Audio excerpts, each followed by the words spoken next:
Everyone, thanks for joining me. My name is Jared Kessler. I just want to call out all the new subscribers. I super appreciate you guys commenting and kind of sharing this. It's been really cool. I think the last few weeks I've been getting a lot of subscribers. So listen, I really appreciate it. It's really cool connecting over bikes, and I just do this because I love it, man. So hopefully, that shows, and especially in today's video. So in this video, I would like to take a look at the Triumph Speed Twin 1200 2 years after I purchased it, to really see if it still holds up as a great motorcycle. I'm going to review the bike's performance, handling, comfort, and features to give you an idea of what it's like to ride, whether you're considering buying a Speed Twin or just curious about the long-term performance. I'm hoping this video will provide valuable insights and an honest opinion about what I think is an iconic motorcycle. So sit back, relax, and enjoy the relax, and join me for this cut. So sit back, relax, and join me for this 2-year review of the Triumph Speed Twin.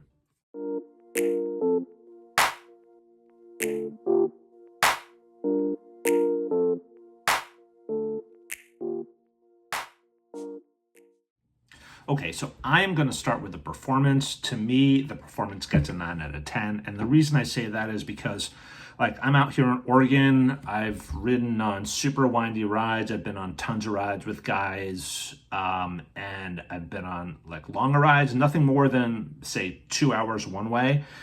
And the performance has been great. I've been able to keep up with crotch rockets and and non-crotch rockets. Most of the time, whether I'm riding, it's me and one other guy, or I'm in a group of sometimes 6, 7, or 8 people, I have no problem catching up. I love, I've been riding more. I think I'm a lot more comfortable now riding the bike. So I've been doing a little bit more in the sport mode, and that performance is great. It's a lot more, I think, responsive, and definitely gives you a quicker burst of speed than the smoother, I think, the smoother pickup on just the regular road mode. But all of them, I don't ride in the rain, so I can't say what the performance is like. I have the Michelin Road 6 tires as well, so I think that helps with the performance as well. But overall, with the 1200, I really love the way it performs. It's smooth power, and when I need it, it's there. So that's what I love about the performance. Give it a 9 out of 10 on, for having it 2 years and 13,000 miles. Okay, so from handling perspective, I give it a 9 as well. I think I'm coming from taking a 20-year break, and I had a Royal Enfield Continental 650 to learn back on for 6 months, then went right into this. And the handling is night and day compared to Raw Enfield. I really don't have anything good to say about the Raw Enfield other than it's a super inexpensive bike to kind of get started on. That 650 is great, but there's, if there's anything that's amazing, it's the handling. And again, I personally think I noticed a huge difference when I got the Michelin Road 6 tires. I don't know how the stock tires are. I think you have the Metzler on the newer ones, and I'm not sure of some of the older ones, but again, I'm coming from a 2020 Speed Twin with 13,000 miles, and the handling is just great. Now, the newer one I know has the upside down forks, so I'm sure, from what I understand, there's a difference in terms of handling.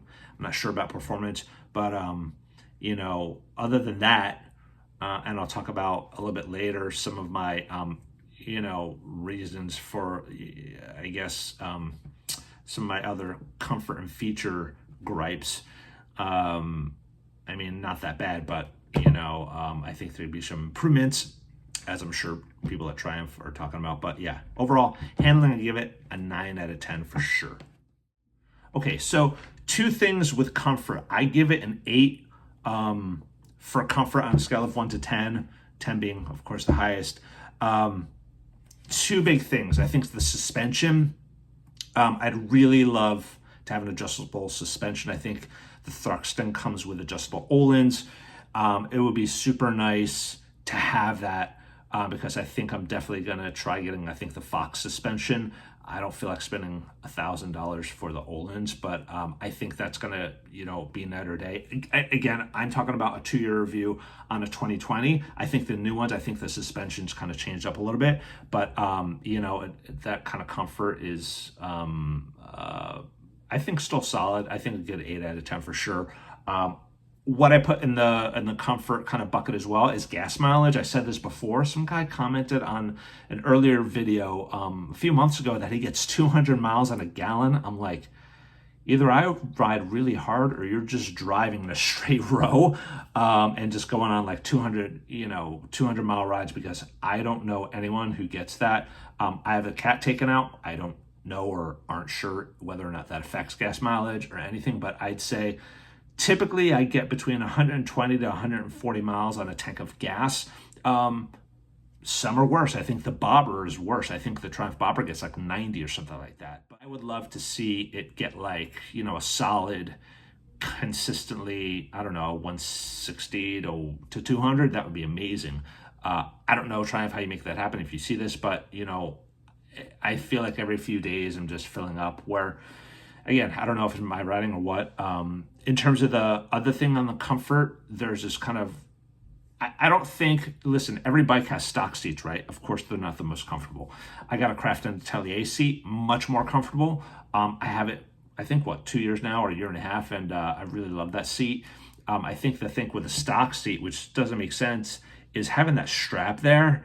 And the strap lands right where like your kind of butt is. So like I've always found it pretty nagging to have that thing there, the strap there. So what I actually wound up doing was taking the strap off for kind of like a quick fix. But other than that, these are small gripes. But I think still like on a comfort level, 8 out of 10 after having it for the 2 years. Okay, so overall on the features, I think I give it an 8 out of 10 as well. What I think is, and sometimes I think like the 2-year mark, we're kind of ready to change bikes. I think like 2 to 3 years. But every time I look at the bike, like I love looking at the bike. I think it's a beautiful looking bike. I think some of the slight little changes that I made, I think are great. But going back to features, the reason why I like the 2020 is I have the gray and black one. To me, that's the favorite paint job out of all of them, and I got lucky that it was available. But the new color schemes and the tank graphic, I'm not too wild about that. That orange, I doubt that sells really well. And there's like the gray, but has like a weird new looking stripe, and I don't know. And then just a solid black, I wasn't feeling that, but I don't know. I think Triumph can do better on the colors in the paint scheme. I love like just a classic color and just like a really cool like tank size graphic. I'm coming from the creative world, so I have some of those like visions of what I feel like they could do better, because I've seen some kind of custom paint jobs that paints the tank and puts like Triumph the size of the tank, which is really nice. I would also love, like, I'm not a big fan of oiling a chain every 600 to 1,000 miles, which I'm told you're supposed to do. And I keep it around, I'd probably oil the chain every 800 miles, 600 to 800 miles. I wonder, like, how hard is it to do like a shaft drive or to do even just like a belt? I mean, I think like or do they purposely do it now just because they'll get extra money, in the service department? Because it makes sense. But it also makes sense, for lining their pockets. But it doesn't make sense for the rider. I feel like there's so many different alternatives that, like Harley Sportster has like the belt drive, BMW has the shaft drive. So it's like little maintenance things that I feel like can avoid doing would help tremendously. That option would be great. Now, somebody might be saying, well, you can get that. I'd be interested to hear it. Like, if you guys know of other alternatives that you could do that to the bike than other than the chain, let me know. That's it for the features. I think, as far as some of my just the other bucket and likes and dislikes, like I said, I think I said the style's amazing. For me, there's nothing they need to do to alter it besides a tail tidy. Because as far as looks out of the gate, why I got the bike, it has the bar end mirrors. I think the lights are kind of fine. I think the seat, the suspension, all that stuff. Like, if you really didn't need to, all you did was get the tail tidy, it's a beautiful bike, and I don't think a lot of bikes are like that. So for me, the little changes, they're just like little things that I kind of did and modified. That I think would help the bike, but it's not a ding on them at all. But again, right out of the box, in terms of this bike, it's a great looking bike. There's nothing you really need to do with it, So for the looks, I've always been super happy, and 2 years later, I'm just as happy with the looks as anything. I also think it's super versatile for the streets. That's kind of like why I got this bike, because I like a bike that's versatile. I'm not off-road, but I like to go on a little bit, some longer trips. I like to go on winding roads. I like to have the speed. I like to have speed when I need it and when it's there. And I feel like it has all that stuff, and that versatility was high up on the list. And, it being a modern classic, I think it totally fits in with that. Smooth power. That's, I think, what I initially love about it. You have power, but it's smooth. It's not twitchy. I think when you're always going around town in like a first or second gear, it's like, the bike wants to go. But it's not like some other bikes that I heard. I think with a 1200, that's kind of to be expected. I love the sport mode for a quicker throttle response.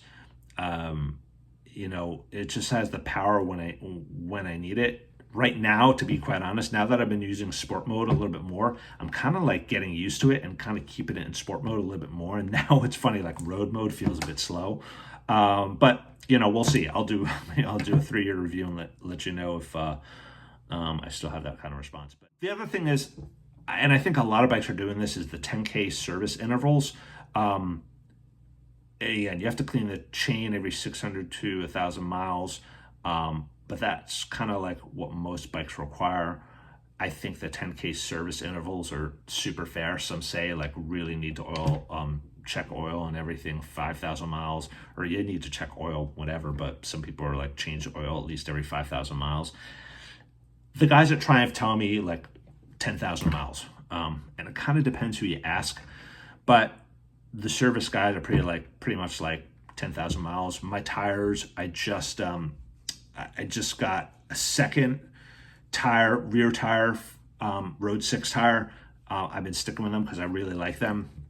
So a second Road 6 tire I'm on. I think it got like 6,500 or like about 6,500 miles on it. And I didn't have to, and because I was at the wear marks, I think I kind of mentioned a little bit, again, I wish the gas tank was bigger. Unless I ride hard, I get between 120 to 140 miles on a tank before it's empty.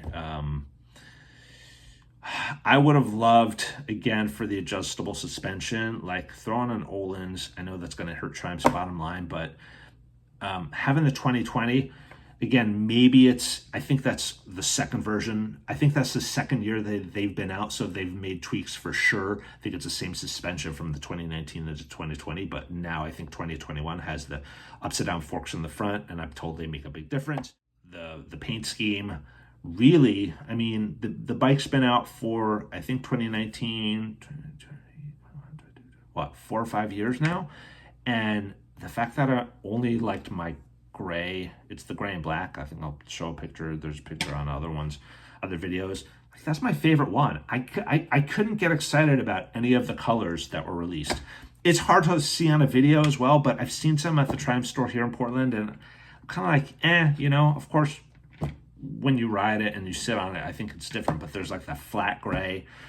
I don't know, not a big fan. And the chain, I don't know. Is it a Triumph thing? Is it just because they want to force people to go into have service in their bikes? But a chain is just, we're in 2023. For me, does it add to like does it mess with the performance? I'm sure. Does it not sound as good? Probably, I don't know. But some Harleys sound amazing, and they have the belt, I feel like, why not, man? anyway, that's the 2-year review. Hope you guys got some value of it. Please like and subscribe. Let me know what you think, or you have any suggestions. If somebody has their bike for 3 years, or you had it for 2 years or more, let me know what your thoughts are in the comment section. Or if you're thinking about buying a bike, but you're on the fence because you want to know about, like, well, long term, what's the bike, the good and bad of the bike, ask me questions in the comments, shoot away. More than happy to chat and let you know what my thoughts are. So there you go. Have a great day.